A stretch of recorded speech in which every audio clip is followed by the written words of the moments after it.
Nandamuri Balakrishna arrest. Junior NTR ఈ విషయం తెలిసి షాక్ అయ్యారట. సో నందమూరి బాలకృష్ణని అరెస్ట్ చేసినట్టుగా అయితే సమాచారం అందుతోంది.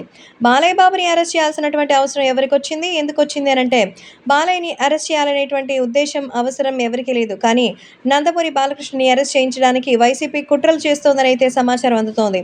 ఇంతకీ నందమూరి బాలకృష్ణని అరెస్ట్ చేయాల్సిన అవసరం వాళ్ళకి ఎందుకొచ్చింది అనే విషయంలోకొస్తే, సో హిందూపురం నియోజకవర్గంలో ఈసారి కూడా బాలయ్య గెలుపైతే మరి ఖాయం. ఎందుకంటే నందమూరి బాలకృష్ణని హిందూపురం నియోజకవర్గం ప్రజలైతే ఎంతో చక్కగా ఆరాధ్య దైవంలాగా భావిస్తారు. ఈ నేపథ్యంలో నందమూరి బాలకృష్ణ భారీ మెజారిటీతో అయితే విజయం సాధించడం అయితే కన్ఫర్మ్.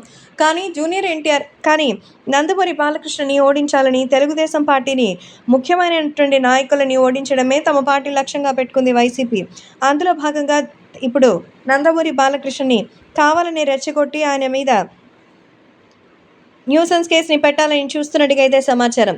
ఎందుకంటే బాలయ్య బాబుకి కోపం వస్తే తన అభిమానులే కొడతారని, అలాగే ఇక మరి కొంచెం ఆయన కోపం ఎక్కువ అనేటువంటి సంగతి తెలిసిందే. అయితే ఈ నేపథ్యంలో మరి కావాలని వైసీపీ చేస్తున్నటువంటి కుట్రగా చంద్రబాబుకు ఏ విధంగా అయితే అరెస్ట్ చేసి జైలుకి పంపించారో, నందమూరి బాలకృష్ణ గారిని కూడా అలాగే అరెస్ట్ చేయించాలనేటువంటిది ఒక ప్రయత్నాన్ని మొదలుపెట్టారని, ఆయన చేస్తున్నటువంటి విషయాల వల్ల ఇప్పుడు అందరికీ తెలిసొస్తోంది. కాబట్టి ఈ విషయం తెలుసుకొని అందరూ ఎంతగానో షాక్ అవుతున్నారు. ప్రస్తుతం సోషల్ మీడియాలో సైతం ఈ విషయం ఒక్కసారిగా వైరల్‌గా మారుతోంది. ఏదేమైనా అభిమానులు కూడా వీటికి సంబంధించిన పలు విషయాలు తెలుసుకొని